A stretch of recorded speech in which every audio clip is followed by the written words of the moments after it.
Well, I'd like to welcome you to BCIT's 9th annual Presentation Idol. First of all, I want to thank the founders of this event, 3 of my colleagues, communication instructors who are on a daily basis inspiring engineering students, created this event. They found the money, they found the judges, they found the prizes, and they created all the things that needed to be in place for us to start this event. And of course, it's grown and carried on now for 9 years. So I'd like to thank Catherine Golder, get a wave, Deanna Levis, and Darlene Webb. There she is in the corner over there.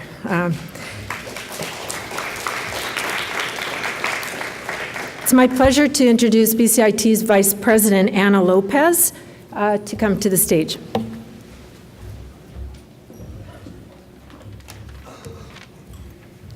Thank you, Jean, and good afternoon, everybody. I just want to do a quick welcome and hello on behalf of the BCIT senior team. And I just want to say our communications department, as Jean mentioned, does amazing work in helping these students hone their skills.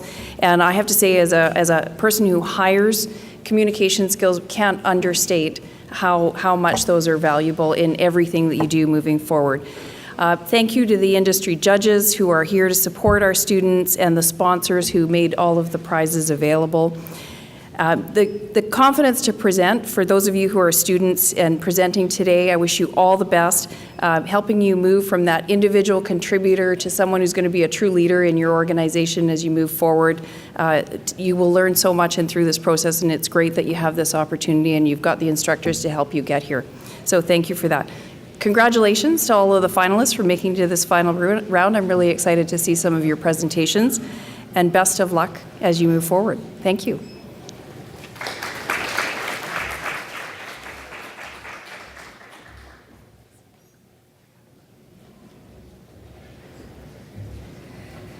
Okay, I'd like to ask somebody to come to the stage who's been a special part of building the excitement of Idol over the years, and that is 2-time Idol winner Navtej Yair. Wouldn't really be a competition without seeing Navtej up here for a second or two. Come on out.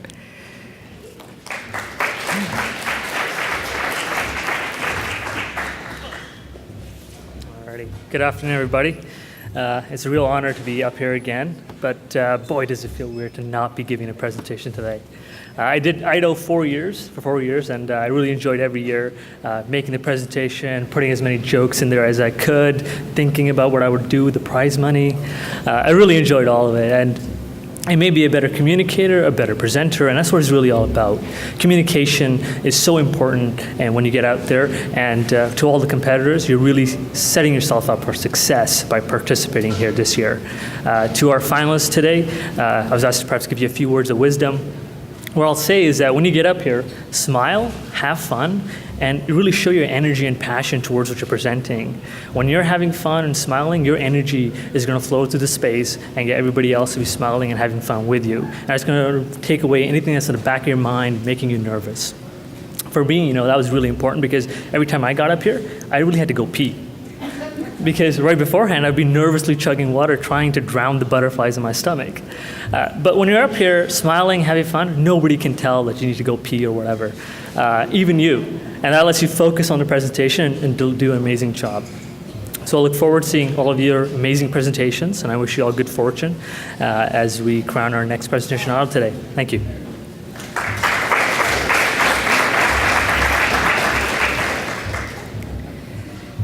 Okay, it's now my pleasure to welcome our judges, and we want to thank them very much for giving their valuable time to share their expertise and to support and mentor engineers and technologists of the future.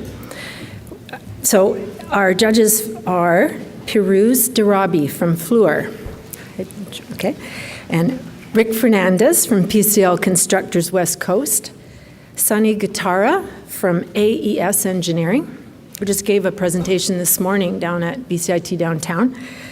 Mike Kasuya from AME Group, a mechanical grad, right? And Jenny Moore from BCIT, our sustainability leader.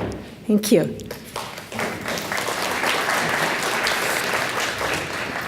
Just give you a brief overview of how IDOL works. Each student will have 6 to 8 minutes to make the presentation, and then they'll be guided a little bit by my colleague Susan Wu. Where's Susan? There she is. And she's got 2 folders, one a yellow folder to hold up when there's 1 minute left to give the speaker a signal, and then a red folder to say time's up. We don't have a hook, but we have a folder. So then each presenter will have 3 minutes for questions, and we'll offer the question opportunity to the judges first, but then the audience can ask questions, and that's one of the benefits of this event is cross-disciplinary communication about engineering. And then I will, after all of the 8 speakers have presented, we'll have the judges go off into a secret room to pick the winners, and the audience will get a chance to vote using your cell phone. You'll vote for the Audience Choice Awards and be able to award quite a lot of money to some students of your choice. So be sure to stick around for that. You also should stick around for the end because we have several door prizes worth up to $50 each, and you could go home with one of those. We'll take a short break after the 5th presenter. So let me begin by introducing our first speaker. Our first speaker is Omar Abade.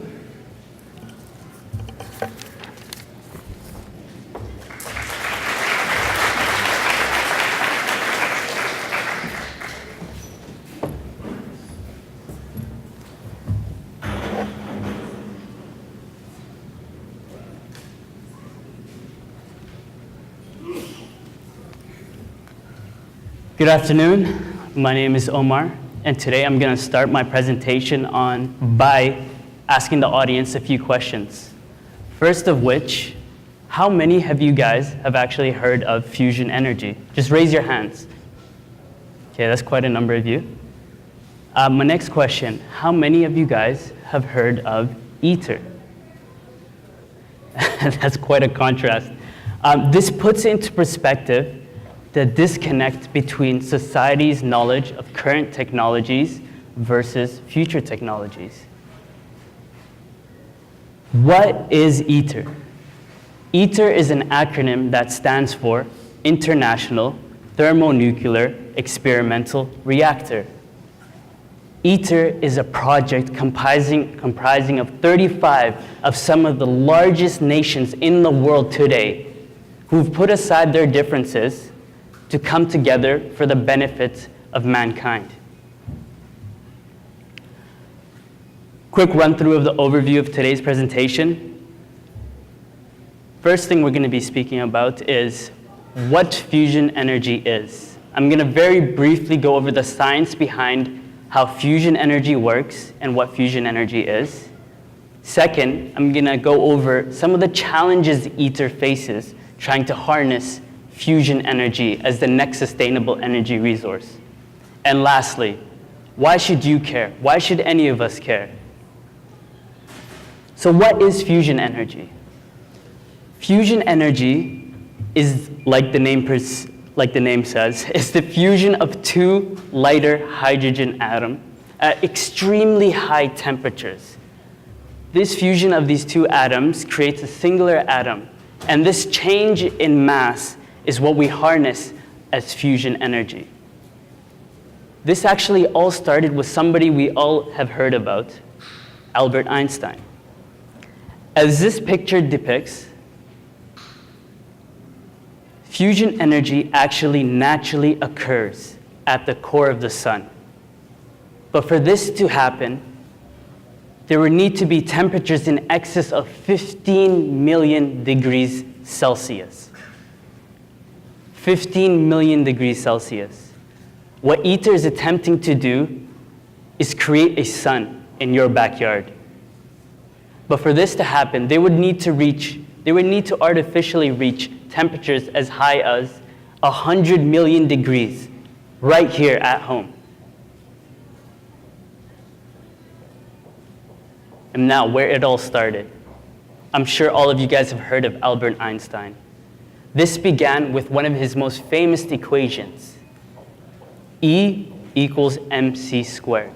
Energy equals mass times the speed of light squared.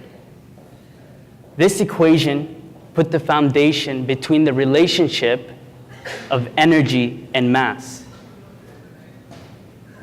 Without Albert Einstein's success, we might not be here today in fusion technology. And now some of the challenges ITER faces, trying to harness fusion energy.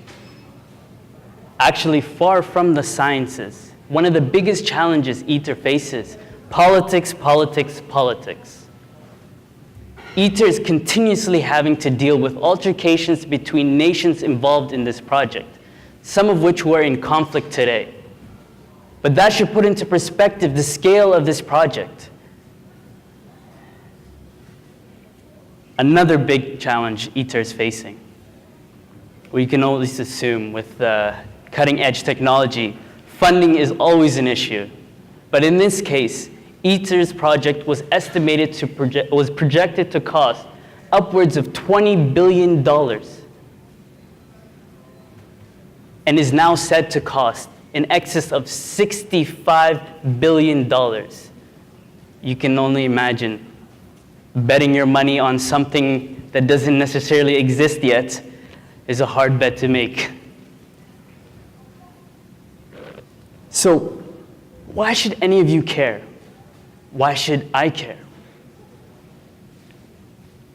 The world's population is going to reach 9 billion human beings by the year 2040. Our consumption of electricity is going to reach 45%. With the current technologies today, we're going to be primarily relying on fossil fuels to reach these numbers. To maintain economic growth, to be able to sustain and overcome climate change, we would need a new sustainable energy source. Something big, something powerful, something abundant. Ladies and gentlemen, ITER. Thank you.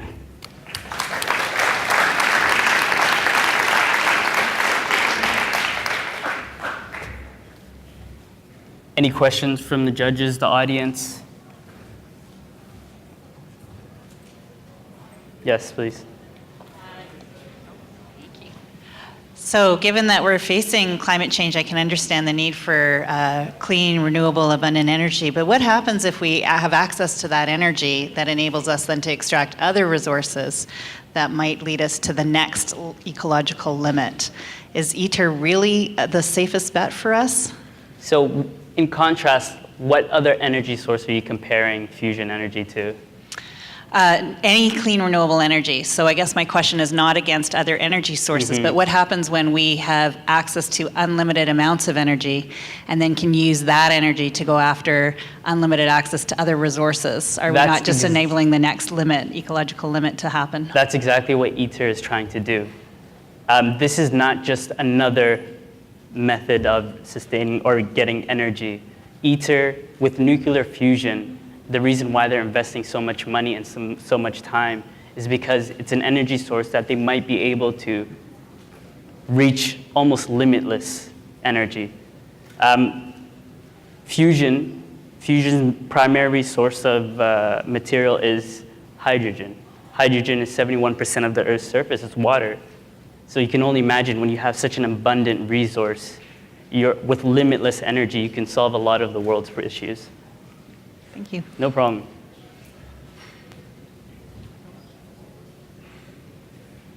Interesting topic. Yeah. I'm curious to talk. You talked about two different numbers. Yes. You mentioned it was going to cost 20 billion, Yes. and now it's at 65. Yeah. What capacity are we talking about?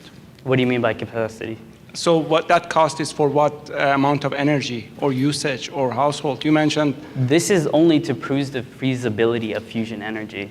So this project is actually in the works right now. It's far from completion. And for them to go from 20 billion to 65 billion, even before they've completed or got close to completing the project, puts into perspective the scale of the project. So that was the scale-up cost. Yes, Okay. basically.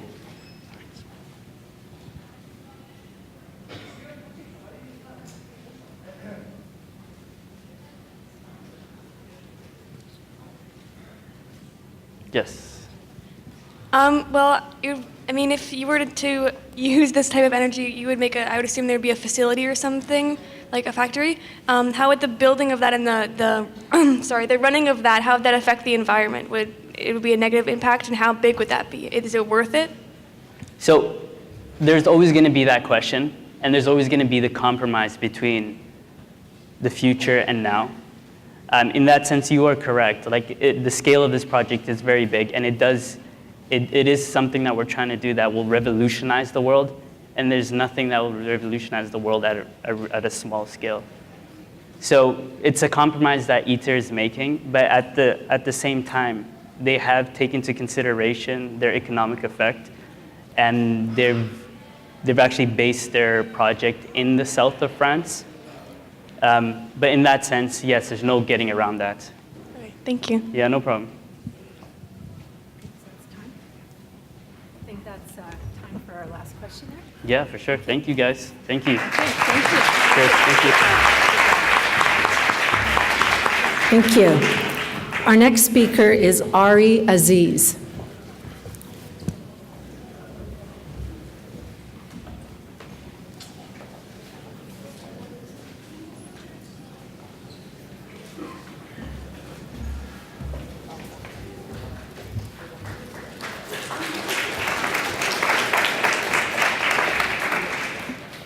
Good afternoon, everyone. So today I want to start off with a little bit of trivia from all of you. And as you could probably tell from the picture, it does have to do with a car accident, yes? Okay. So what I'm looking for you to do is to... Is it off? All right, no problem. I'll work without it. So what I'm actually looking for you to do is to give me a number based off of an estimate off your head. How many fatal car accidents you think we might have every year worldwide? So just raise your hand, and just to make it more exciting, I do have a full-size O. Henry bar for the winner, which I will hand out. So let's start off with some hands. Yes. 1.2. Okay, is that a final answer? You want to lock it in? That was right. That was right. 1.2 million. So do you want to lock in that answer? Okay. I don't know how you got that number, but that is the exact number. So. You can get this from me afterwards, okay? All right, that's strange how that worked, okay. Anyways, yeah, that was strange. So, car accidents, this is something which is relevant to all of us. We each have to get to school or to work with either a vehicle or a bus or any type of transportation. And chances are, if you've gone on the highway, especially here in the Lower Mainland, you have either been in a car accident or you've seen plenty, and they might be the reason why you've been late to school as well. So with that being said, my name is Ary Azez, and today the topic I'm talking about is traffic safety, and in particular, rolling traffic barriers. So let's get started. We talked about these giant statistics about how many worldwide deaths we have just from car accidents alone. So now the question comes up, what are we doing to help prevent this? And the answer is, we have steel barriers. Now, you might have seen this, especially here in the Lower Mainland, whether it's this steel variant or concrete variant on the highway. And this is something that governments all around the world have been implementing to help to prevent deaths from car accidents. But as you can see from the picture, it's not the most effective, okay? So now the question comes up, what's the solution? And that's what I'm here to talk to you today about, and that is the rolling barrier system, which is the latest innovation in traffic safety technology. So my agenda for the day, as I go throughout the presentation, is that I'm going to start with a definition of what a traffic barrier is. After that, we're going to go through some of the reasons why we use traffic barriers at all, followed by the physics and the feasibility behind using a rolling traffic barrier in particular. And after that, I'll go into some of the cool material innovations that are used in these rolling barriers. So let's begin with the definition. A traffic barrier is a barrier which is used in place to stop a vehicle from leaving the roadway, okay? And this is typically used when it's safer to allow that object or that vehicle to hit the barrier than to go off and hit pedestrians or buildings or anything else like that. And it prevents collisions with other vehicles as well, since it is in the way and it is a safer alternative. So now that we've talked about what it is, what are some of the reasons we use traffic barriers at all? And the most obvious one would probably be that it saves lives, whether it's the life of the driver, the passenger, the pedestrians, or in this case, even the life of poor little Caillou. Furthermore, it also protects buildings, and this goes for all types of infrastructure, whether it's the bridge that we're driving on, the buildings nearby, or even the schools, as in the little Simpsons gig I got going on. So let's move on. While all this is great, why do we use rolling barriers at all? Why not just stick to the metal ones we have going on? As if the picture wasn't enough proof. Well, I've got a short little clip for you, and I'm going to let the barrier speak for itself.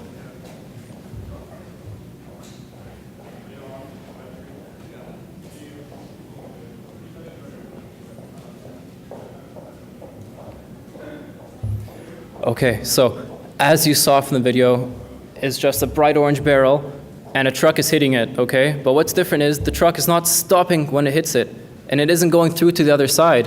What's actually happening is it's getting redirected along the road. And if I had really long arms, I would point for you. I think I actually might have a laser, if I could figure it out.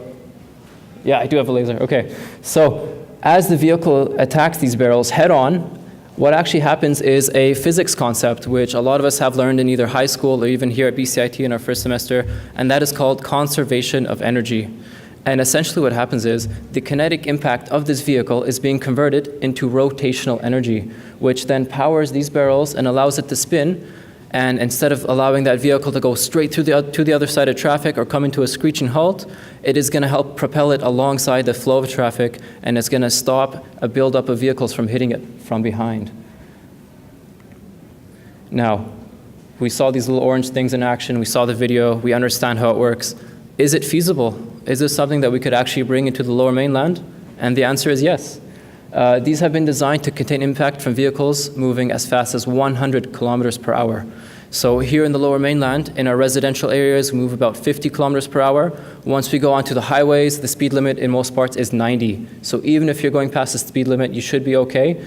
And not only is it safe for smaller vehicles and trucks, it was actually successfully tested with a 13-ton bus.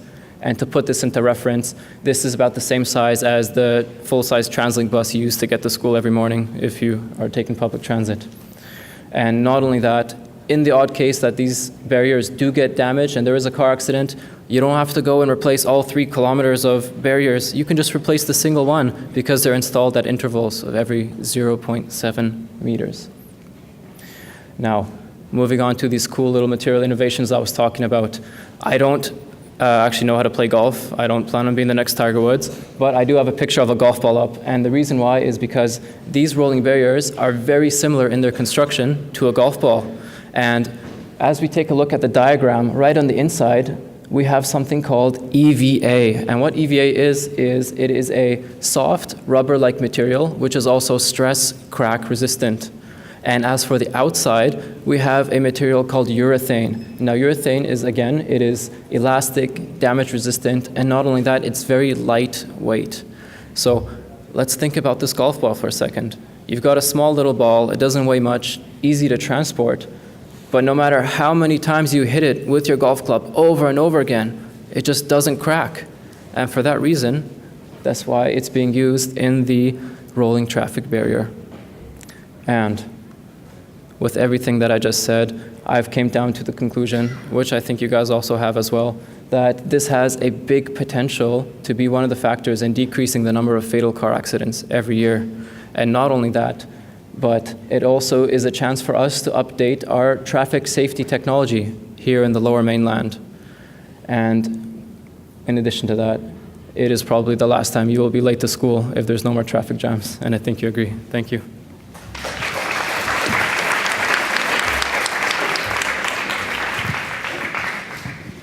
Are there any questions?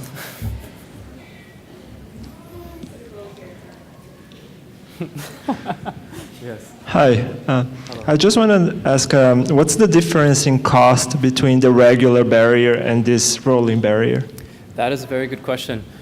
So in typical, these rolling barriers, at their upfront cost, they are about $250 per meter. In comparison, as for the the concrete ones, which we have on the Highway 1 on our way to school here, they're about $120 per meter, okay? So it's upfront, it's about twice as much, okay? But as I mentioned, with the ability to replace them easily and the fact that, they will actually prevent accidents, as you saw from the video and the close-up pictures, they're bright yellow, orange. They actually have reflective tape, so even at nighttime, they just glow, okay? You're not gonna miss it unless you're on your phone or something. So hopefully in the long term, it'll bring the cost down, but upfront, it costs twice as much. Does that answer your question? Thank you. Oh. With the car being propelled back into traffic from the barrier, how do you think that this propulsion will affect other drivers on the road? That's a good question. So the main point of this was to stop that vehicle from going into the other side of traffic or to come to a screeching halt, which is pretty fatal. When your vehicle is being propelled into the same direction of traffic that you're already flowing, it's actually going to give the other drivers around you a few more seconds to react, as opposed to if you're on the other side of the road and out of nowhere a car just hits through the barrier and hits you, right? In the testing that they did, they actually have some videos where you could see the angle where it deflects from the barrier is not too much. It's not going to go flying across 5 different lanes into the HOV. It's actually just going to stay in either 1 or 2 lanes maximum. And in that time, it should be enough to come to a slow halt. Perfect, thank you. Thank you.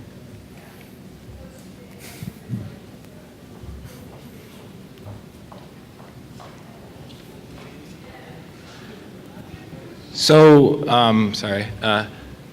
We saw that in traffic, if it rolls along or hits it on the side angle, but is there any test where it comes parallel or perpendicular to the rollers? Does it still roll at all, or does it just are they less proactive than the normal ones, where it would actually stop it from going to the other side of traffic, or would it go right through as well? So essentially, these rolling barriers, to connect all of them, there is actually a steel barrier in between, on the inside of them. So you have the reliability and the stability of a steel barrier, but in addition to that, you have the rotating one around it, okay? In typical, you don't want to be hitting this perpendicular, right? So I don't know if they tested that. That's a good question. You might want to look into it. But it has the steel barrier for support, so I'm thinking that at least the car wouldn't go through. Maybe not the 13-ton bus, though. Thanks. Thank you. Yes. So you said it can withstand impacts of up to 100 kilometers per hour, and then what happens if it's going faster than 100 kilometers per hour? So with the testing that they did, they were trying to find the maximum rating where you could effectively go full speed and still not go crashing through the barrier and come to a slow halt. If you were to go faster, it's just going to depend. If you're going 120 instead of 100, it's still going to work, right? But maybe you're going to go across another lane instead of just the 2 lanes that I mentioned. Maybe you're going to bounce off extremely, at a large distance. If you're going 200 kilometers per hour, nothing can help you, right? Thank you. Thank you. All right. I'll give you a prize. Thank you, Ary. Our next speaker is Tristan Bobin. So let's welcome him to the stage.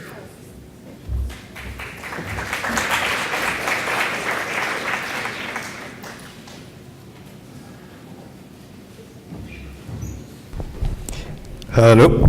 It works.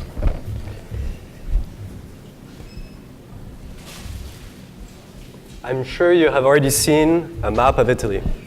The shape of its landmass is so distinctive to the human eye because it looks like a part of our body, a leg wearing a heeled boot. What about Vancouver? Its coastline does not form a distinctive shape, but if we use the road network, a fractal of those swimming upstream can emerge. My name is Tristan Bobin, and I want to talk to you today about this project of mine, which combines GPS data, my bicycle, and GIS software to create a virtual geoglyph, as I call it, which resonates with this land. And I hope that you too, after this talk, will see a male sockeye salmon spread across part of Metro Vancouver. To do so, I employed a standard GIS workflow in 4 parts. I actually looked at a map for quite some time before I was happy with the design. And then I set out with my bicycle and my Garmin GPS watch to record the ride. and then brought all that data into ArcGIS Pro, which is the software we most use in GIS program, to produce the final piece. But before I show you that, let's rewind a little bit. What inspired me were cyclists and runners who use GPS technology in a creative way. So these are some sketches from a Victoria-based cyclist called Stefan Lund. The way it works, the way a ride is recorded is that when it's activated, the watch records 4 key attributes per second. So we have latitude, longitude, elevation, and date and time. And all of this data is brought into a GPX file. When you sync it directly with a fitness app like Strava, they draw the lines for you directly between each point. This is my favorite one from him, the Orca. Notice how he actually pauses his watch in different places to get straight lines which cross between blocks. This is another pretty impressive piece by a Japanese artist who wrote a 7,000 plus kilometer ride as his marriage proposal, taking him 6 months to complete and using all modes of transportation. That is a dedicated man. So I was inspired by all this, but I was not to draw anything. I believe that the deliberate act of crossing and drawing across a landscape is an expression of power, and as such, I wanted it to have symbolic meaning in relationship to the land I was to cross. So I looked at this map for quite some time. I zoomed in, panned around, zoomed out, panned again. I was feeling very restricted by the road system. But when I took a little perspective and I actually looked at the shape of the landscape, I could start to see something here, like the open mouth of a fish. And just the rest appeared naturally. So we have kind of the back and then its tail in Coquitlam. So I used this route builder on Strava. It was kind of a daunting task to draw the finer details like the eye and the fins. So after that, I thought it was enough and I should go out to ride it. And I would use my phone and Google Maps to draw the finer details. So on winter sunny afternoon, as we all know in Vancouver, I set out with my bike for the ride. And on my first ride, I ended up with this. My phone turned out here, so I didn't have any batteries, so I kind of had to guess the rest of it. I wasn't too happy about it, so I went out again to draw the fins and kind of like the part of its head, another fin. But this fin, I wasn't happy, so I went out another time to record the rest of the part. And then I had everything. And I brought all of these GPX files into the software I most use, ArcGIS Pro, for some editing and some analysis. So this is kind of taking it to the next step and adding color and texture. So the first step I took was to actually bring all of these points into ArcGIS Pro and use a tool to convert them into points which have a geographic reference. The next tool I used was to convert those points into lines. But this wasn't enough to actually create polygons and color those polygons. So I merged all of them together to be able to isolate different parts. And I did that using tools called Modify Feature. So here, for example, I'll just zoom in easting sunrise here, and the idea was to create the fins. So I was here, and I used the split function to split all the segments I needed, and deleted all the rest. And then I joined them together by snapping them. And what's key here is to actually create a closed line, because otherwise the polygon would not work. So I ended up with this. Each part of the salmon isolated, and turning them into polygons, it looked like this. But that wasn't enough. The colors don't, project what it's representing. So the last step was to symbolize into color. And so after some testing, I ended up with this. And by changing the background a little bit and zooming out, this is the final piece I had. So to conclude, this project aimed at creating a virtual geoglyph of a sockeye salmon across the landscape of what we call Metro Vancouver. It was drawn using my bicycle and a GPS watch, and using the road network as a canvas. And editing and symbolization was done in ArcGIS Pro. And even restricted by the road system, the geography of Vancouver still reflects a highly regarded aspect of Coast Salish culture, the salmon. Thank you very much.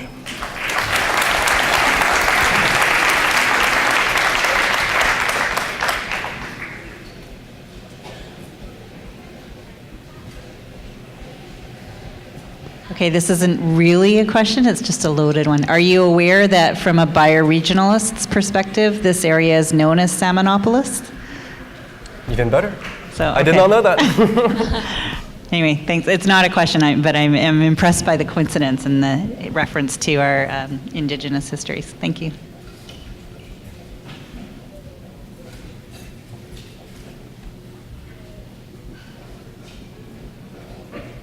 Did the Japanese man get married? I hope so. I don't know.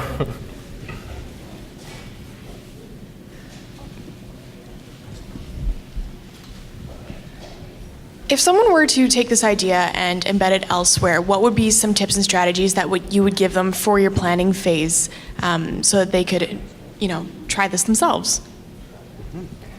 Well, first of all, I'd say find something that has a link and that is symbolic to the land.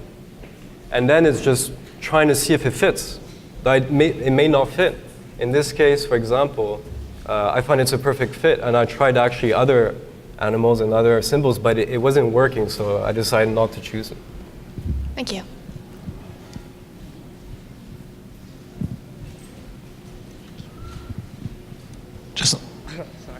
Just wondering, how hard is the software to use from a beginner standpoint?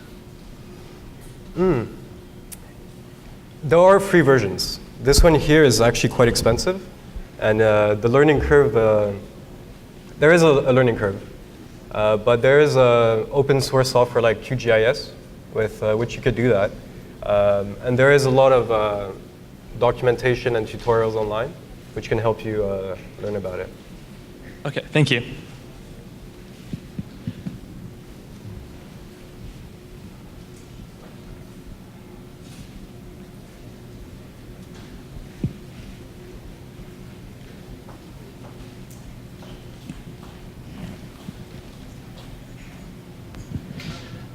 Would you be able to sell this as a piece of art? I would not feel comfortable doing that.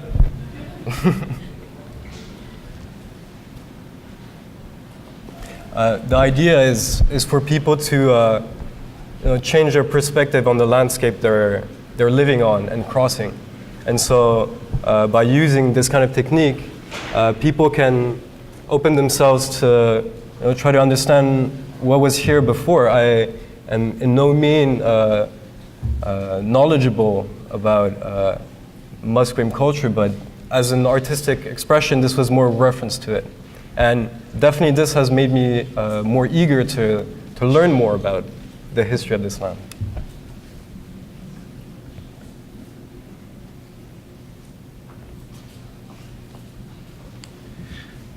So if I wanted to view yours and others, is there a website that I could go to?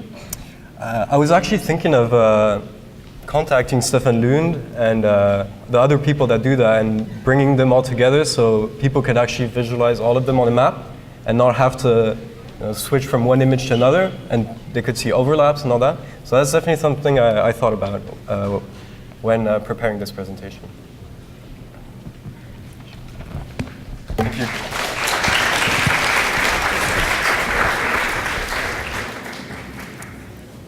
Before we have our next speaker, I see we've got quite a few folks on the side here, and we've got a really cozy room with a bit more space for you if you want to come in.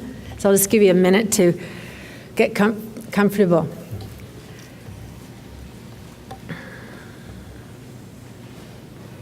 great to see so many people here and also to have some of our young scientists and engineers joining us as well. Our next speaker is Terry Calderbank.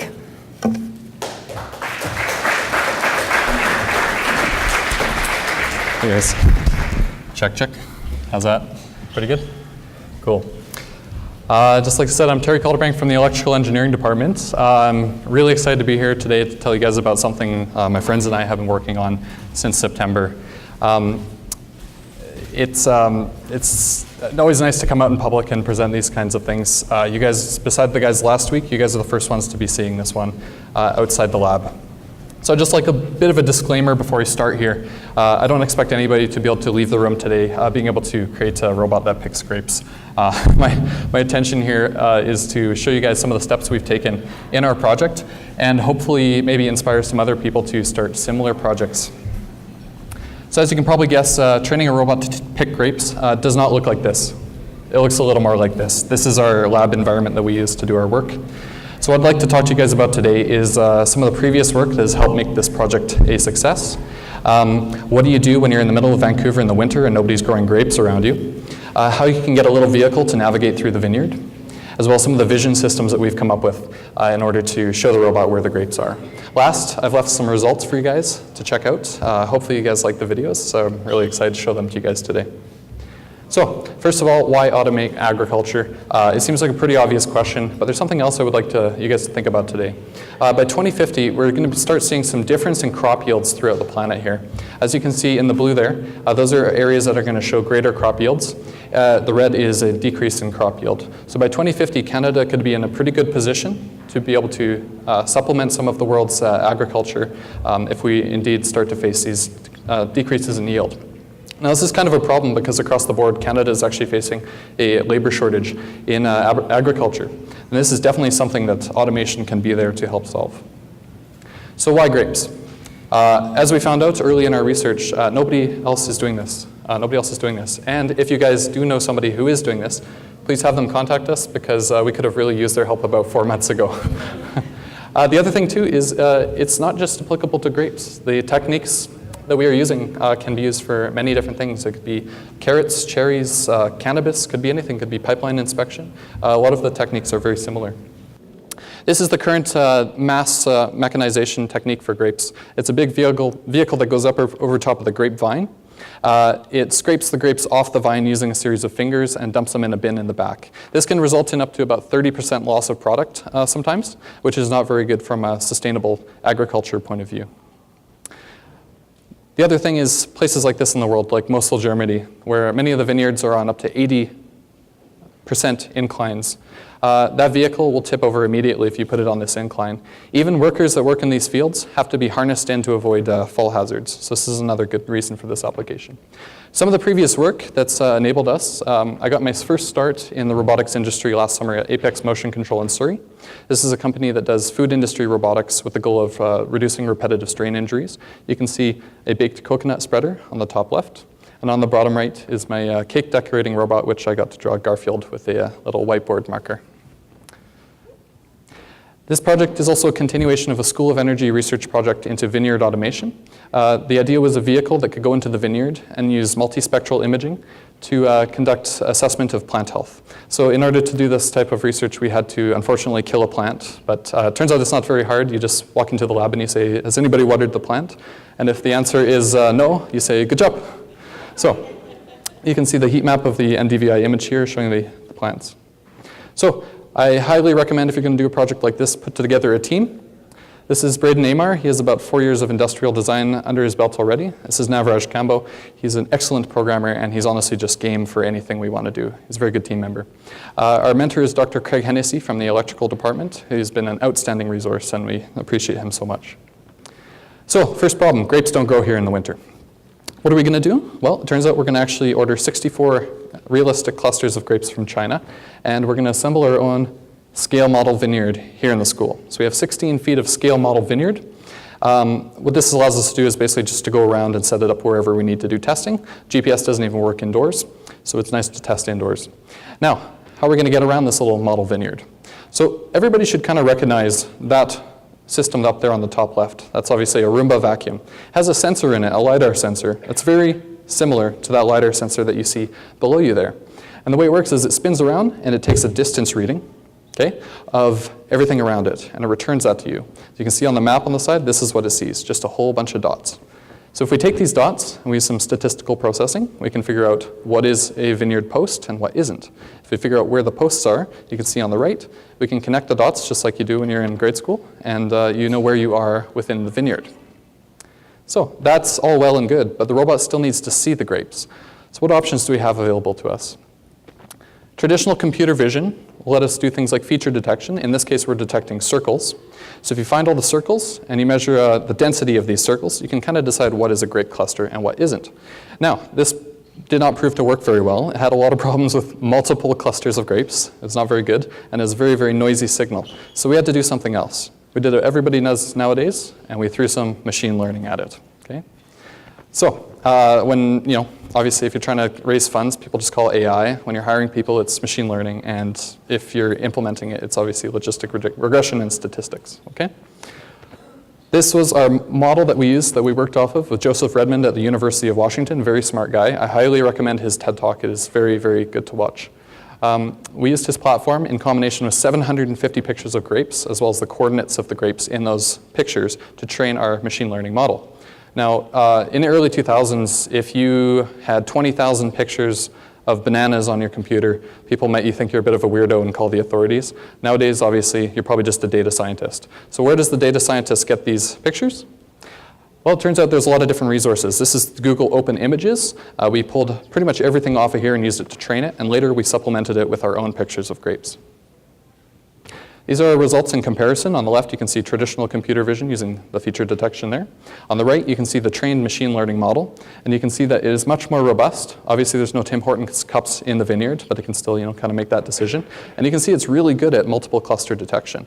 So we're much happier with this. So what can we do with this? Well, we'll take this camera, and we're going to put, ask me about that keyboard later. We're going to take a camera, we're going to put it on the robot, and we can now do simple 2D object tracking. So you can see the robot on the left, he's just following the guy on the right. The one on the right has been pre-programmed. I just got sick of moving my arm around like this with the grape, so I got that robot to do it. What if we want to go to 3 dimensions? Well, we're going to need a depth camera. This is a camera that takes picture of distance. If we feed the coordinates of our grapes into the picture that this one has taken, we can return the distance of these pixels, and we can now reach out towards the grapes. So then obviously, what's the next step? Did we actually pick a grape? Well, I'm proud to announce that last week, we picked our first autonomous grape cluster. Okay. It wasn't pretty, as you'll see here pretty shortly. It reached out, it grabbed it, it dropped it. But we're honestly really excited to see where the project's going to go from here.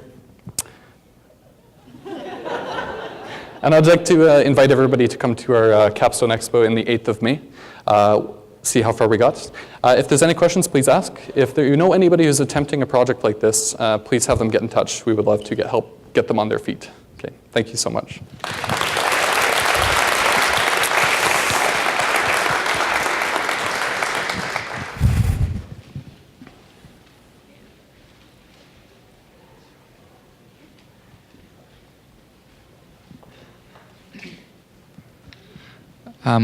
Great presentation. There's been advancements in agriculture and automating it. What is the actual issue we're trying to address? 30% waste or the safety of the workers? I got a few messages out of here. I just wanted to see what your thoughts were. I would say it's probably about half just trying to solve the labor shortage. That's probably one of the biggest ones. There's a huge shortage in vineyard labor. People from Eastern Canada are not coming out here anymore to help out in the vineyards. And as such, it's becoming tough. And we have all these government programs to bring people from overseas. They're incredibly expensive. The other half is a lot of this is very, very transferable technology. And we're hoping that maybe we can apply this to something a little different in the future. For example, some companies out east are doing like accessibility with these robots. And if you can train a robot to find a cluster of grapes, you can train it to find anything a person needs. Just a follow-up question. Have you done any testing outdoors with glare? So how the sun and the glare affect the cluster detection? No, we haven't done it directly outdoors, but this model that we've trained, we have done some various light testing. And one of the big problems with machine vision is a lot of it fails under very different lighting conditions. It's okay in a factory where you can control the lighting, but outdoors you can't control that. We have tested this in some sun glare in the classrooms, and it has proven to be quite robust.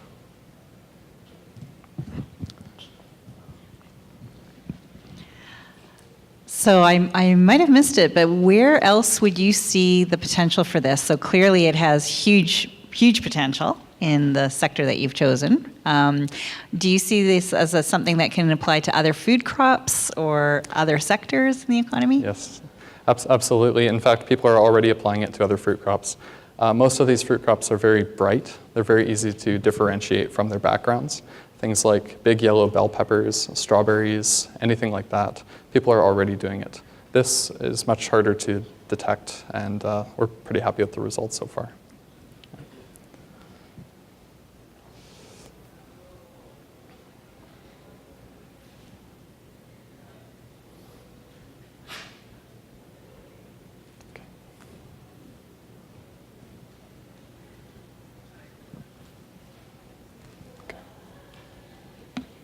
You did have one.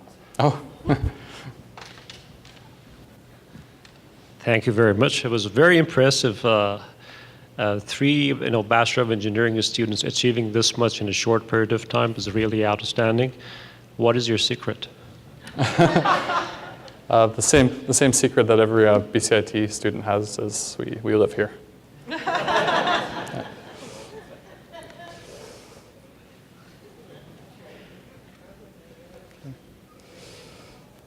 All right.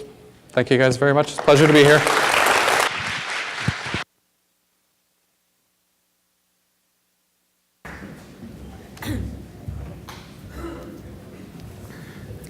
Okay, our last speaker before we have a short break is Cameron Weatherhead.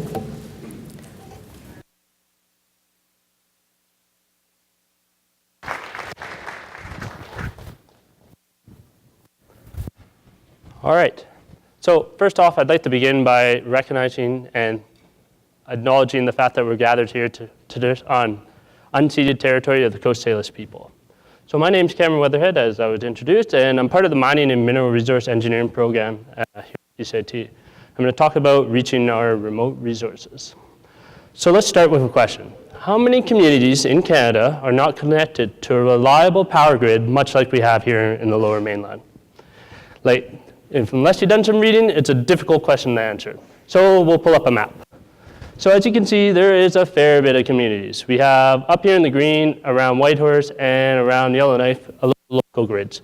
But the great majority of these communities generate their own without any external grid, and they're solely reliant on that grid in their local grid. So it's about 300 communities, and 200 of them are purely powered by fossil fuels or mostly diesel generators. So that's a big problem, in my opinion. These diesel generators are typically unreliable, and they're pretty expensive. None of it government produces or subsidizes power to about $60 million each year to make sure that power is affordable to their local communities. So this is not the only problem. I'm going to introduce you to Megan. Megan, as you can see, younger generation already has their iPad glued to her, and these younger generations be more involved with the technology and learn outside just their regional area. And the way we do that is most of the time nowadays with computers and some sort of, but in that because she might not be able to access the power that she needs because these grids are so limited. On top of the fact that Megan can't, now on top of that, 20% of her time during dark hours, if you will, able to support someone at the school. So she's already at a disadvantage compared to the rest of the coast here. Most of these grids are at their limit, so we're not able to get businesses and we're not able to build new homes in these communities, which is a severe drain on the community, and that's why we see a lot of people moving away from remote communities. And it's been proven that reliable energy is actually one of the main poverty in these regions. It's a big problem. But Megan's not the only one with problems. Our economic drivers in the regions also have problems. Mines typically up here in these remote regions have to build generators and big fuel storage tanks just to make sure that they can extract these resources. However, mines are able to provide lots of jobs, local funding, and they boosted the local economy. And when they're able to do that, people are allowed to stay in their local communities and they don't have to move away in order to generate income to substitute their family. But since all these companies have to build these generators up there, they're facing many environmental hurdles, and the cost and availability of this power that they have to generate locally is extremely making these deposits unviable. So what I propose, we can see that energy scarcity is actually restricting our growth in our remote communities. And my proposal for this problem is the fact that we can use small nuclear reactors to produce safe, clean, reliable, and scalable energy. These reactors take footprints of pretty small area, up to 0.6 of an acre, all the way up to 55 megawatts and beyond. And just to bring us back into frame of reference here, 1 megawatt is about 600 to 800 homes, depending on the load. Most people here, they don't realize it, but 16% of Canada is actually powered by nuclear energy. So when you question me and you're saying, oh, wait a minute, Cameron, is this actually, I think we're in a pretty good region to be running nuclear energy, and our regulators have a good job of regulating the industry and making sure it's safe for all their communities. On top of that, these units are factory assembled and sealed. They're affordable, and they're so small that we can transport them by trucks or barges. On top of that, to make sure they are any AC power or DC power to safely shut them down in the terms of if there's an emergency or any disaster. So what kind of impacts are we going to see? Megan's not going to be subject to any more rolling in her school. She's not going to be restricted to modern technology at all. More people can move to these communities and more people can stay, which is more important. Since there's no more restriction on the amount of businesses or people that can live in the region. Community, then less money is going to just be going up into thin air with spending it on fuel from none of it. We're going to have cleaner air, no more noise pollution, and definitely a lot less environmental risk. On the economic front, with the lower operating costs and capital costs, we will see more deposits become financially viable. And proof of this is the Northwest Transmission Line in northern BC. Once we were able to put that transmission line in, about 2 mines started up within 2 years, and we also have another 8 that are coming online. Oh, thank you. I got to hold 2 pins here. So in conclusion, 200 remote communities still use power. These fossil fuel plants are expensive, they create carbon, and they're typically unreliable. Small nuclear reactors are safe, clean, and they're scalable. And with this, we'd be able to provide energy security to our region and promote growth within our remote communities. So if you guys have any questions, I thank you for your time. I would love to take them.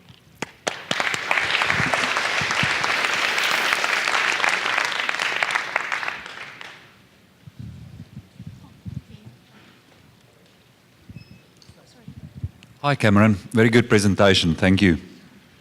Just one question regarding the capital. Can you give us a sense of the comparison of capital cost of these units per kilowatt produced compared to the diesel? Yeah, certainly. So capital costs, let's just take, I couldn't find a diesel generator one, but I found a natural gas one. They're about $900 per kilowatt equivalent installed, where nuclear power is about 4,000. So it's 4 times the cost. But the reason you can see a substantial reduction in the actual cost of the electricity once it's installed. Nuclear reactors run about 6 cents per kilowatt hour, where diesel generators can, in none of it, they're up to $1.16 per kilowatt hour. So the savings is going to take a couple of years, but there's definitely savings to be had over the length of the period, and then also you have the additional benefit that you're not producing any more greenhouse gases. Thank you.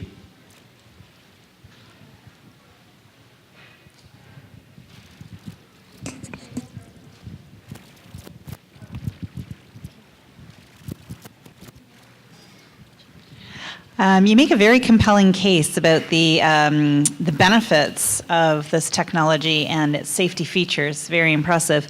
But are there any downsides to this at all? Well, as we know, nuclear power does create nuclear waste of some sort. So definitely that is a downside, but it's not as severe as you would think, because since these are factory-built units, you basically take, once you're done with it, you take the entire unit and then you ship it back to the factory to be properly recycled and stored. The other downside is obviously the cost that I just mentioned. It's definitely a severe cost increase. And one last downside that was brought to my attention over the last presentation I did was the fact that we almost need we need a little bit more specialized workforce, because it's not just a very set and forget kind of thing. So you need to have a community and a workforce that can support the installation of these devices in the remote communities, because a lot of times there might not be the people that you need to maintain it. So those are definitely there's some downsides, but I think overall we're on an upside with this one. Thank you. Yeah. Hi. Considering the lower availability of dispensable income in rural communities, is there a specific community you would suggest implementing this idea to begin with? And if so, what are some geographical or climate concerns that you would have with that community? So I didn't pick out any specific community, but you would have to pick it in a geographical area where you can connect multiple communities to the same grid.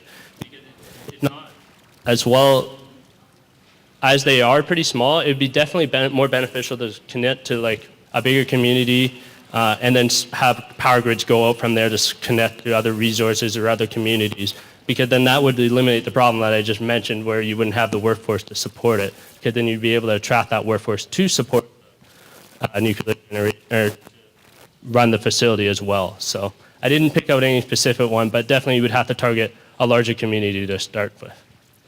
Can I do a follow-up to that? Pardon me? Can I do a follow-up? Sure. So in that case, are you suggesting that rural communities then spread to urbanization rather than supporting the growth of rural communities? Well, that's a tricky question. In a sense, right? I definitely support the growth of rural communities, and we can still have rural communities. We just need to connect them by some sort of electrical grid. And once we can get to, as you saw in Yellowknife and Whitehorse, they had a local grid. Well, it did support the major Yellowknife and Whitehorse. It did also support the remote communities surrounding it, and I think that's kind of the idea we can go with this initially started. I know some of these devices, they actually had down to the size of a shipping container. So if we were able to get to that size eventually, definitely we'd be able to just plunk them in every small community. Right? But until we get to that point, we're definitely going to have to focus larger and then break it down smaller. Thank you. No worries.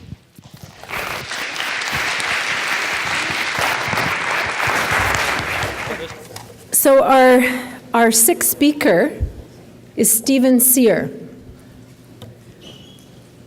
Great. Let's welcome Stephen. I think they turn it on. Yeah, it's on now. Hello, everyone. I'm not going to start by asking you how many use computers, because everyone does in today's society. Most of you have a computer in your pocket right now. And despite all the incredible things that computers can do, I'm going to make the claim that they're kind of dumb. There is something as a smart computer, though, and that's a quantum computer. My name's Stephen. I'm a first-year ECT student here, and I'm going to talk to you about the fundamentals of quantum computing. I'm going to do this by giving a brief overview of classical computers, and then go into the fundamental differences of quantum computers and what that's going to allow us to do with them. So a classical computer uses a language of bits, puts that bits through some Boolean logic, but there's some limitations to the logic that it uses. So a bit. Every bit of information that is represented in a classical computer is represented by a bit. It's either a 1 or a 0, a yes or a no, an on or an off, and it does this with the flow of electricity. So it's very simplistic, but with a huge memory, we can represent very complex things. So once you have this input of bits, you can put it through some processes and a computer using Boolean logic. And despite that last one, 1 plus 1 equal 1, might be a little unfamiliar to those of you who aren't in computing, it never really gets more complicated than that at the single step. So it's really the math that a kindergarten uses. It just does it very quickly with a whole lot of bits, and that's why it can do impressive things. But there are some fundamental limitations to using this type of logic to represent data and to process data. And that's that classical computers can't really simulate the real world very well. It can't simulate natural systems. It can kind of bring a snapshot of the truth. It can't, it's like taking a poll of a room and it gets an average and kind of extrapolates what the whole room is feeling. And if you use that analogy to think of classical computers, quantum computers ask everyone in the room multiple questions at the same time. So quantum computers use qubits instead of bits, and they have a couple properties called superposition and entanglement that allow us to simulate the natural world and do some really powerful things with them. So a qubit is the basic block of a quantum computer, the same way bits were for a classical computer. And they use a quantum particle to represent that instead of the flow of electricity like they did in classical computers. And a couple properties of these quantum particles, the first one being superposition, where a qubit can still be a 0 or 1 like a bit, but in superposition, it can be a probability that it's going to be a 1 or a 0. And it exists in a very real sense in both states at the same time, not collapsing into one or the other until it's measured. The second property is quantum entanglement. That is where two qubits in superposition, the state of one depends on the state of the other. So once you measure one, and it goes from a superposition, probability that it's a 1 or a 0 to a 1, that will affect the second qubit, and it will collapse as well and become a 1 or a 0.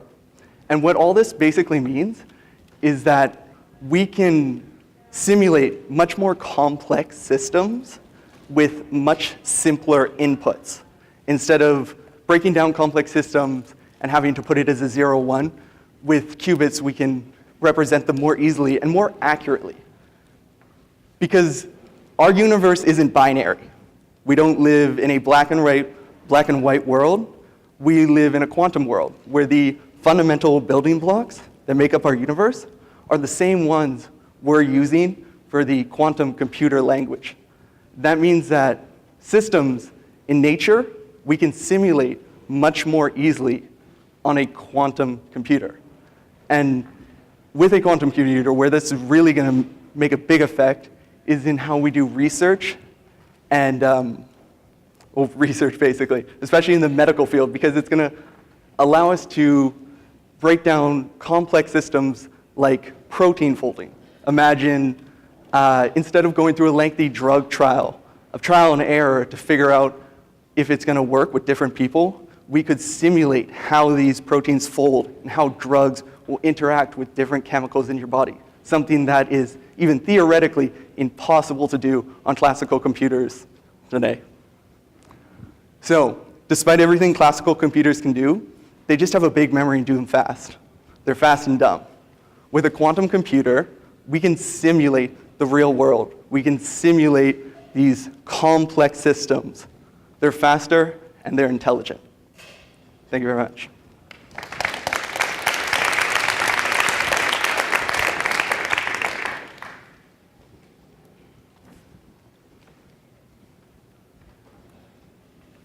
Questions?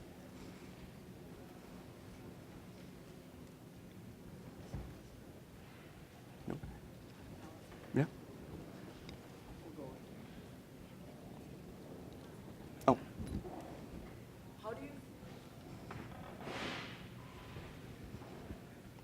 I can hear you if you just want to.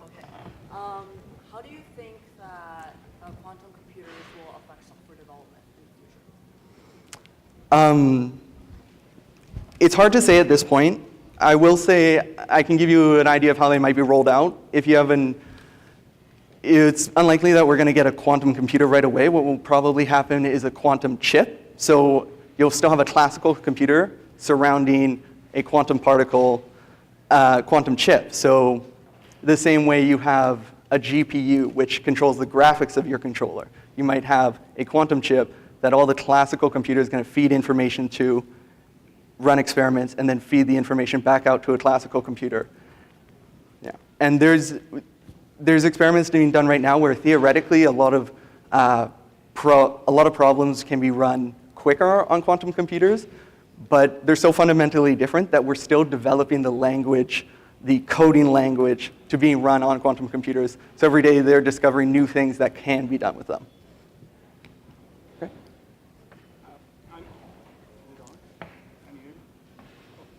I can hear you again if. I can. It's probably a philosophical question, but you call the quantum computers intelligent, not smart. Why don't you call them smart versus dumb? I would say they're smart because of the input you can put into them. It's not a yes or no. It's the information at a classical computer level, the binary system and the Boolean logic is very simple. It's just fast, and they have huge memories. A quantum computer, the information going in is more complex, and it's more representative of the way things are made up in our world. So it's more, a better word might be intuitive. It's easier, yeah, intuitive might be a better word.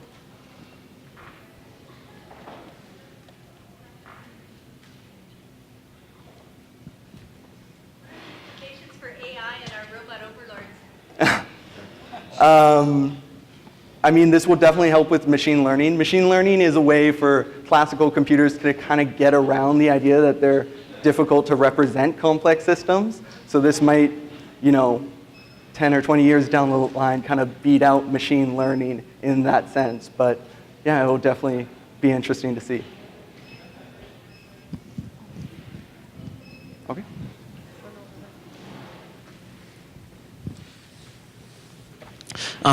Do they always have to be big, or can they be like kind of small, or like can they come to homes normally, or do they always have to like be at companies or something like that? So right now, a quantum chip is actually relatively small. It's pretty small, but to control the quantum particle, to put it into superposition, it has to be. They have precise temperature control. It has to be close to like 0 degrees Kelvin. So you might see a quantum computer and it's the size of a room. Most of that is just refrigeration. The chip is actually small. So for right now, I don't know of anything like trying to get it smaller because so many parts are needed to like control the temperature of the chip and prevent noise from affecting the environment, even though the chip itself is actually relatively small. Thank you. Yeah.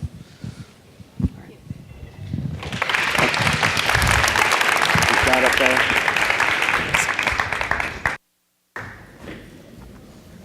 Okay, let's welcome our seventh speaker, Matt Dick.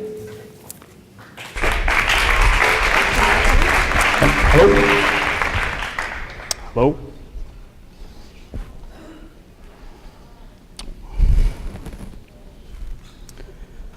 So I want you to picture a geologist. Many of you are probably thinking of something like this: an explorer perched high on a mountain in a place that few have ever set foot. I can tell you from personal experience, it's usually more like this, and you'd rather be back at camp in bed. But as we move forward into a new technological era, the geologist might take on a different form. My name is Matthew Dick. I'm a fourth-year mining and mineral resource engineering student here at BCIT, and today I'm going to talk to you about using big data and AI for smarter mineral exploration. So a run through of what I'm going to go through today. First off, with any innovative solution, you have to define the problem. Once we have the problem, I'm going to propose a solution, as well as one current implementation of that technology. Finally, we're going to finish up with looking to the future. So first off, as I mentioned, we have to define our problem. In this case, It comes down to a simple supply and demand. In the next 20 years, mines are going to have to increase their output by 50 to 80% in order to satisfy the current economic demand of 2 to 3% per year. This doesn't take into account things such as technological change or increased growth in developing countries. A clear example of that would be lithium. 25 years ago, we had no idea how much lithium we'd be mining today. This, coupled with the fact that a lot of the big deposits that were supplying this demand are currently being exhausted, as well as the increased oversight, both socially and economically and environmentally, in how we're able to develop new mines, means that it's taking longer and longer to bring these online. Moving on to the supply side of things, we're spending more and more while we're finding less and less. As clearly illustrated by this graph, we are simply not seeing a return on our investment in exploration. In 2012, we spent 6 times more in exploration costs than what we found in terms of value. And there's a really simple reason for this. We've already found all the easy stuff. All the near-surface deposits close to cities and that, they've been found and they're being exhausted. We have to look deeper and deeper and into more remote locations in order to find the type of world-class deposits that we're going to need to satisfy our supply issues in the future. So, when looking at mineral exploration, the most critical decision in exploration is deciding where to look. And my innovative solution to this is using big data and AI to better identify which targets we're actually going to look at for investigation. And using big data and AI, this isn't a new thing. It's used every day to get Amazon packages to your front door. It's used in hospitals to analyze X-rays. But one thing that's changed in the last 10 years is the computing power and the strength of AI has made it possible to deal with the huge data sets that we use in exploration. And these data sets are so large that they simply cannot be looked at by hand. So this technology itself, it utilizes artificial neural networks with inputs that include geochemistry, geophysics, structural measurements, as well as satellite data, and many others. And this data is used to train the neural network, which eventually outputs ranked targets as well as probabilities. So these probabilities are the degree of belief that there is economic mineralization associated with each target. So some of the overall benefits of this. First off, we see a reduction in exploration costs. So we see a greater return on the capital that we invest into exploration, as well as a better allocation of our resources overall. Secondly, increased identification of economic targets. So these are those world-class deposits that I was talking about that we need to satisfy demand in the future. And third, and one of the most important by far, is reduced environmental impacts. So first off, carbon footprint. Mineral exploration can be extremely carbon intensive. We have helicopters, drills, remote camps, all that are adding to the overall carbon footprint of the industry.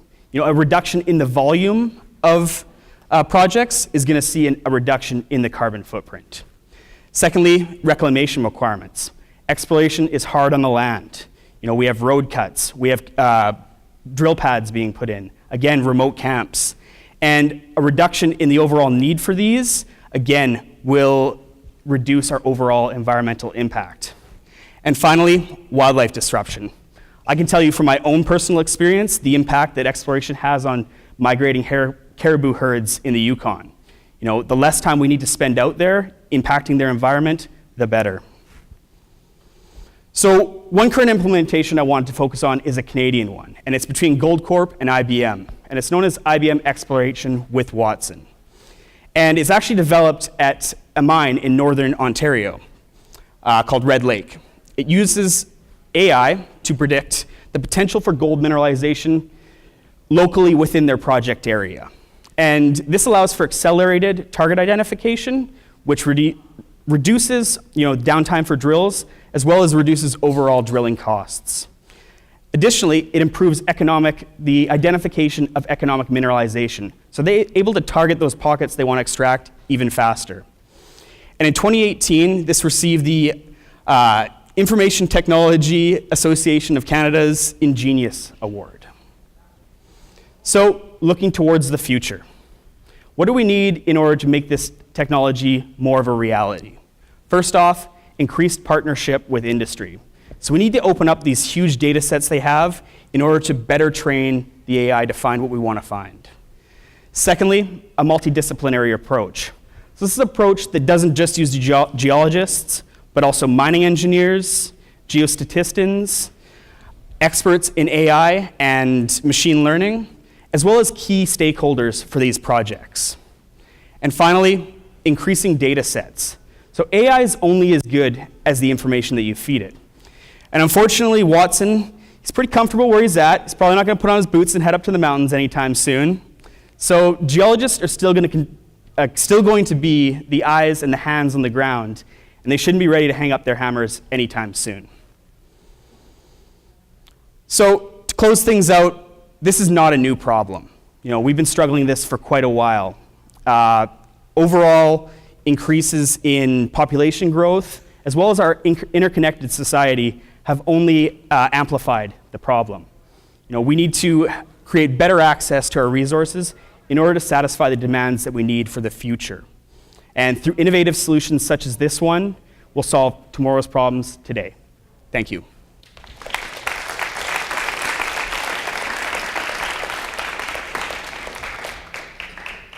Questions?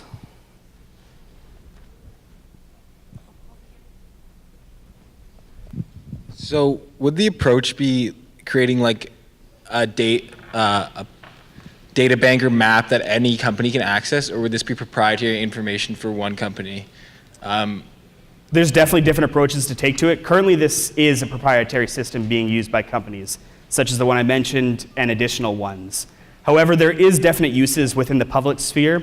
Looking at groups like Geoscience BC, they already have these massive data sets, and creating a system to go through them is great. And the more we add to it, is it going to make it even better. So I think there's both room for this on the public and the private side. Thank you. I got a question. Can you explain to us how big data is involved in this whole conversation? So big data is the sheer amount of data that is overall going to be looked at for solving this problem. So as I mentioned, those things, geochemistry, geophysics, those are a little more directly related to this industry exploration itself, but satellite imagery and other things that aren't currently being used, they're all other indicators that are going to be used in order to develop these models. It's the sheer amount of data. Does that kind of answer what you're looking for? Just going to follow up on that. So how is big data different from conventional data processing methods? That's a good question. I think it's taking data from projects around the world. So we're not focused on just the area around Vancouver. We're going to take, say we're looking at a gold deposit. We're going to look at gold deposits from Mongolia. We're going to look at them from Africa. And we're going to take all of that and use it to better train our models that we use here in Canada. You mentioned that we have already exhausted the easy finds. That implies that that material is now in use today. Absolutely. What potential application is there for this technology to mine the existing use of materials, whether they're deposited in landfills or in other deposits? Is there any correlation there between using the technology to mine in undeveloped areas versus to mine in places that are already, where the materials are embedded in our cities, for example? Yeah, that's a great question. And as a mining engineer, I feel at some point in my career, I will be designing a mine around a landfill, very, very likely. In terms of applications of this technology where it's at right now, it's a little more difficult because we don't have models on how we deposit things in landfills and that. So it's going to take a lot of drilling and other things to actually find out what's in the ground in these areas.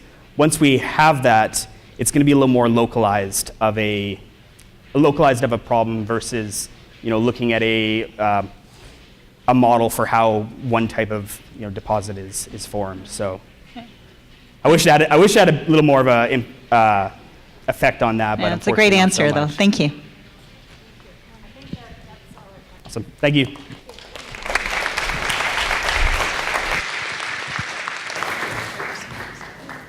Okay, you got a little bit more energy in the room. We've got our last speaker, so you have to be ready for her. It's Shawna Zand. Welcome her.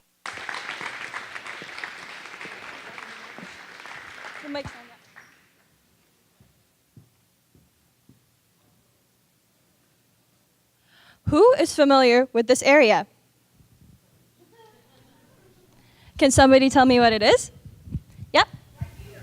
Yes, it is. This is Trans-Canada Highway, and this is Willingdon Avenue. Now, I have a little quiz for you guys. How many accidents happen on the Trans-Canada Highway and the Willingdon Avenue interchange from 2014 to 2017? Who thinks it's A? Raise your hand. B? C? Oh, that's a lot of you. And D. For those of you who answered C, according to ICBC, you are correct. But that's not a good thing. 864 accidents within those 4 years. That's 216 accidents per year, which is 4 accidents a week. That's quite a lot, isn't it? How do we reduce this? Good afternoon, everyone. My name is Shawna Zand, and today I will be presenting on diverging diamond interchanges. Now, some of you are probably thinking, what is that? Well, an interchange is what I showed you in the first slide. It's a road junction between a highway, which was a Trans-Canada Highway, and a main road, which is Willingdon Avenue. So, diverging diamond interchanges is a type of interchange that can make it a lot safer, because interchanges is actually one of the more complicated aspects of transportation engineering. And by having diverging diamond interchanges, it will help reduce number of accidents that happen there. So what we'll be going over today is interchanges, kind of going over what they are, and then we'll be going over the diverging diamond interchanges. So the flow of traffic, the conflict points on there, and as well as the safety. So, what is an interchange? As I said before, it's a road junction between a highway and a main road. And they're connected through entrance ramps and exit ramps, as you see from these arrows here. Now, what purpose do interchanges serve? Well, when you're on a highway, you're driving at a pretty high speed, right? And at one point, you're going to have to get off, which means you'll need to reduce the speed. So with interchanges, it helps provide a safe way for you to slow down and exit the highway while the rest of the drivers continue at their high speeds. And generally with interchanges, you'll have the main road as a bridge, and you'll have it going over a highway. So here's a plan view of what an interchange looks like, and the arrows are showing the flow of cars. So as you see in the interchange, you have 2 intersections at each end here, and then you have the bridge. So if you follow through with the arrows, if they want to turn left, they're going to have to cross through the intersection. And who likes making left turns at an intersection here? Didn't think so. It's kind of one of the harder maneuvers in the interchange. Now, let's change this interchange into a diverging diamond interchange, or DDI. So as we follow through the arrows, our favorite maneuver on the interchange becomes one of the easiest ones, as when you turn left, you have your own ramp. You don't need to pass through the intersection. Also, it's a 2-phase intersection, which means you have 2 traffic lights here, and the only things that are passing by is this lane here and this lane, which gives you a lot more green time and makes the flow easier. But one thing, if you notice with these arrows, is that you're going to have to cross through to the left side of the intersection at one point, and that can be really confusing, and you're probably thinking, wouldn't that cause more accidents? It actually wouldn't, because there's less conflict points.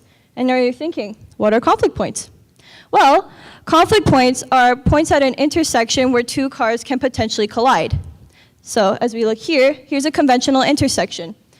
You have 3 different types of conflict points. You have the crossing, merging, and diverging. The first one, crossing, that's the most dangerous kind of conflict points, because this is where you're going to be dealing with a turning vehicle. So say you have a car driving straight, then you'll have a left-turning car colliding. That's a pretty fatal accident there. And a lot of them are involving left turns. As I said, I'm putting a lot of emphasis on this.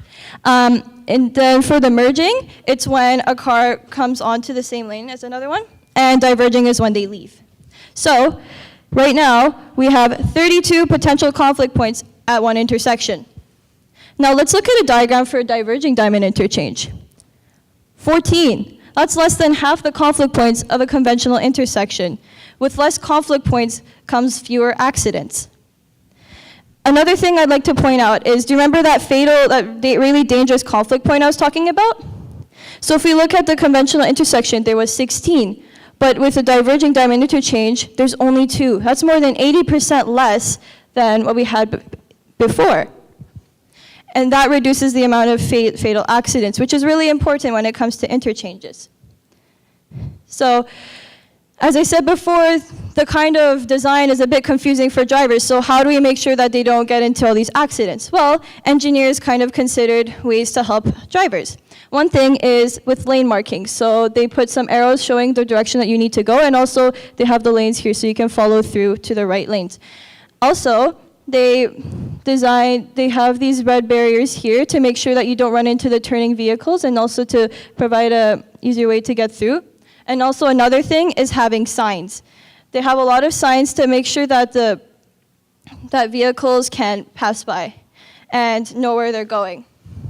As for the pedestrians and cyclists, pedestrians are just going to follow through this path here, just go through these 2, and they're on their way. And if you want to pass through the interchange, instead of having sidewalks on each side, you have this middle barrier right here. And there's medians on each side to make sure that cars don't run into you. So here's an example of a diverging diamond interchange.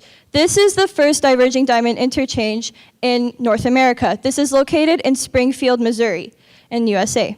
And this was constructed in 2009. Now before, this interchange used to be a very, very congested interchange. There's accidents happening all the time, and the congestion was going on for miles. So they've decided to implement the diverging diamond interchange. And with that, they reduced the accidents by 46%. That's almost half of the accidents that they had before. So it makes it a lot safer. So in conclusion, diverging diamond interchanges are a very innovative way to help resolve issues that happen with one of the more complicated aspects of transportation engineering.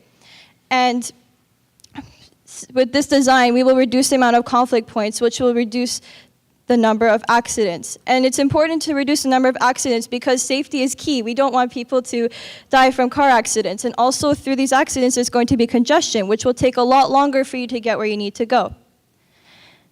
Thank you. Do you have any questions?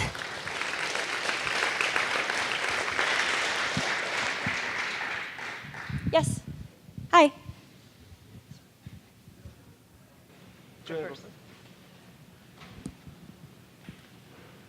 Go ahead. Hello. Yeah, just an idea. Did you do, is there any idea on the difference in capital again between this kind of interchange? How much additional costs are involved? Right now with the diverging diamond interchanges, they don't have like a standard for like the design. So I can't give like an exact cost estimate for it, but it was a very good question. Hi. Hi. Hi. Hello again. How difficult is it to change an existing interchange into a diamond interchange? Is it a lot of work you have to change, or? There's actually many phases towards doing that. So they start like closing the lanes one by one as they start implementing the diverging diamond interchange. And it takes about like 6 months, depending on the project, to complete the diverging diamond interchange. So it is a bit difficult at first, but there's definitely like a process to get through it. Hi. Hi there. Is there a difference in the quantity of land required between a normal intersection, or what we have currently here at Willingdon, and this version? Like, does it require more space, more land, more flexibility? Generally, with diverging diamond interchanges, you can use the same lane widths as you had before with the previous interchange. It may decrease one lane because of the median, depending on the type of diverging diamond interchange, but generally it should be taking up the same amount of lane widths.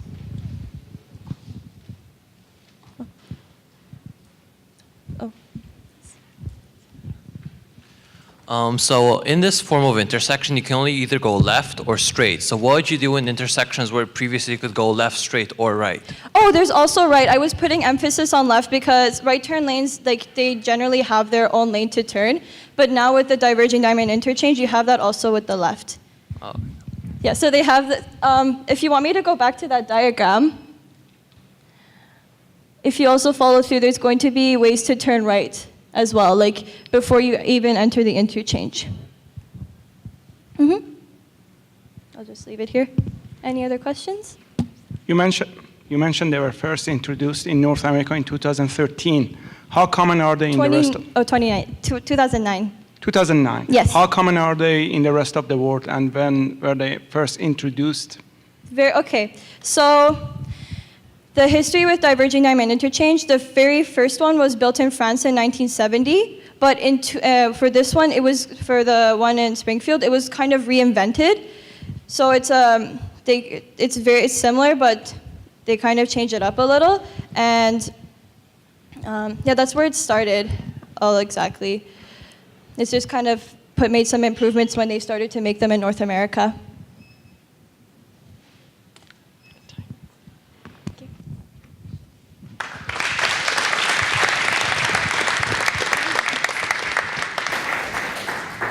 Well, I want to thank all the speakers. I think we should give them all a round of applause.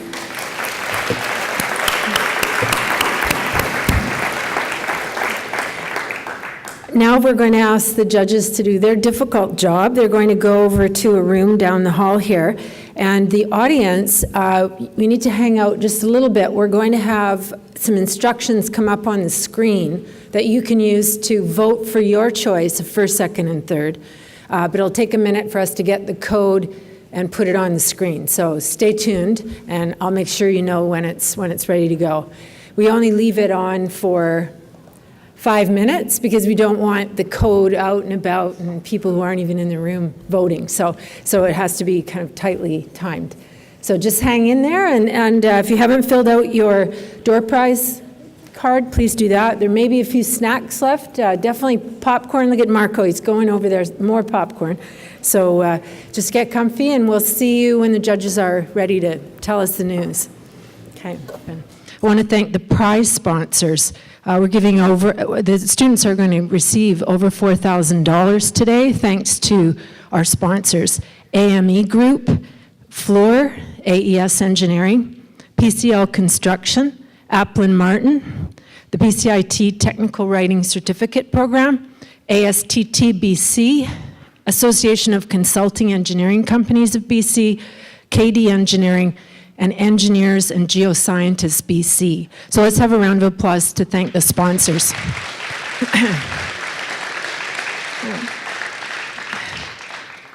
I want to thank the judges again because their input to the students' education is super valuable, and we really appreciate you coming and deliberating and having to make tough choices and encouraging our students.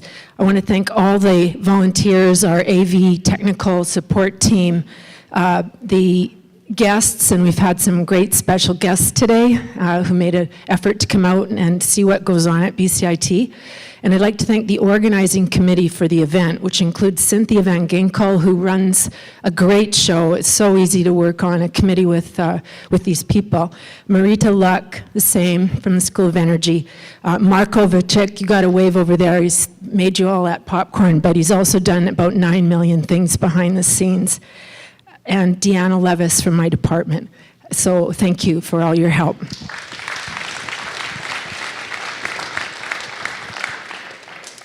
For all the winners that come up, we're going to ask you to come over here and pose, and our fantastic Institute photographer, and thank you, will take your picture as you're getting your prize. So you're going to come and stand kind of up here somewhere. So first I'd like Steve Dindo from Applin Martin to help present the Audience Choice Awards. He'll be telling us who got the third, second, and first place prizes.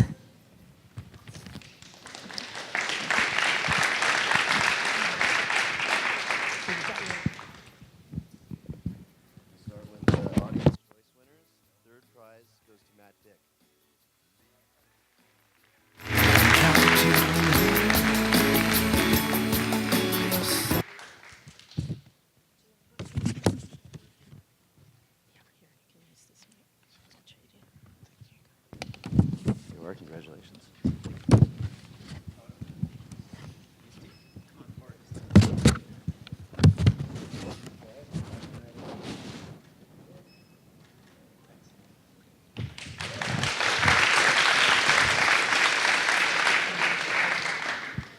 Second prize goes to Shawna Zand.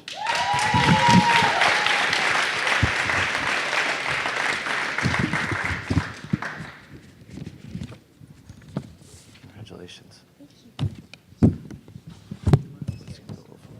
Okay.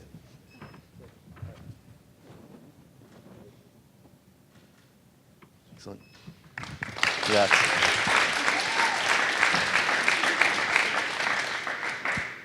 And the first prize goes to Terry Calderbank.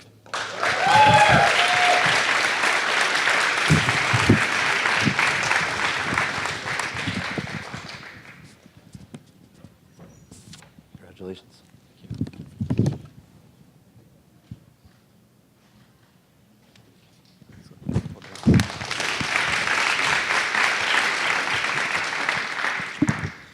And the Acosity World Summit Award goes to Matt Dick.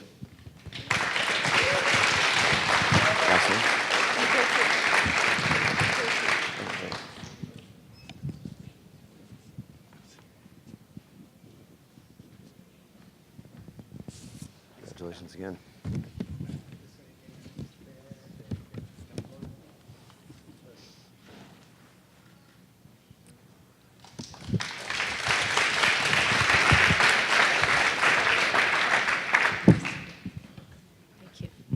Thank you, and thank you, Steve, for presenting those. The last award, the EcoCity Challenge Award, was sponsored by Applin Martin, and the student is receiving $200 cash plus registration worth $500 for the EcoCity World Summit in October this year in Vancouver. It's going to be a very big event, and I think the student also has the opportunity to present in some way at the conference, and there'll be thousands of people there all putting their heads together for the planet. So that's great. Thank you, Applin Martin.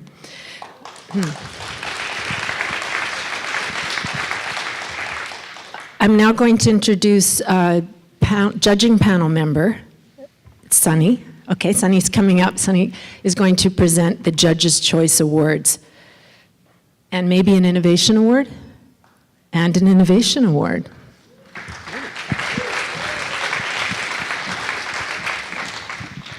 So thank you to everybody that presented. A lot of hard work goes into these projects, and I think the work that you do is much, much difficult than what we do. So everybody that presented, whether you won or not, well done. The topics were interesting, topics were different, and as always, we learned something new, and future folks in the workforce that are way smarter than all of us on the panel. So congrats to everybody. We'll start with the first one, the award for third place.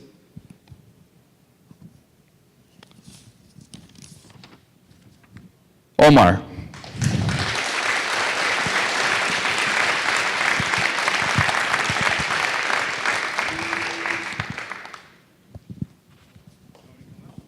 I think so.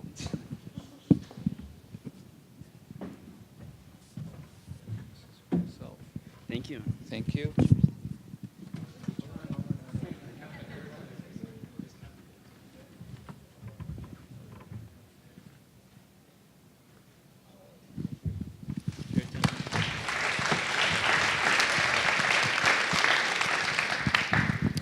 Second place winner is Matt.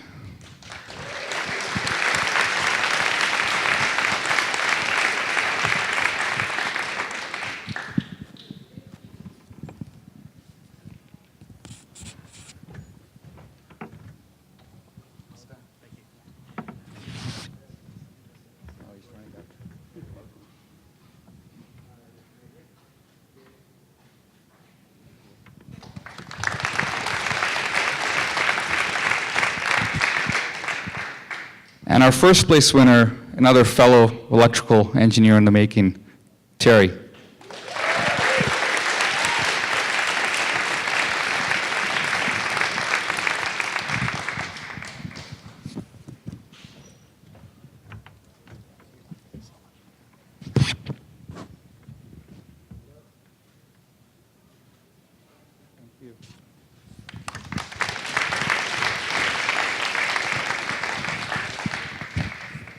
last award is on innovation, and I think innovation is loosely defined, and people can choose what it means, but BCIT's done a very good job of defining that, and I think all projects were quite innovative, and we took longer than expected trying to pick these, but we've landed on a winner on innovation as well. And Terry.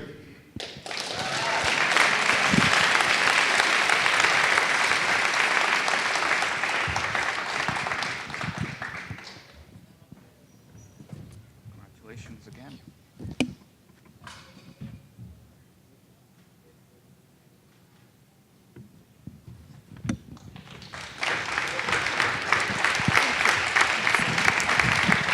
Thank you, Sunny, and congratulations to all our winners. I just wanted to say at the end here that for me, Idle is always such an uplifting experience because we're surrounded by so much negativity in the news and in things that go on in our society. But you come in here and you hear these students who are positive, problem-solving, future engineers and technologists who are going to go out there and try and tackle some of the problems that we have on our planet. So I always go out of here feeling pretty good about the future when I get to see close up the kinds of people we're bringing here through BCIT.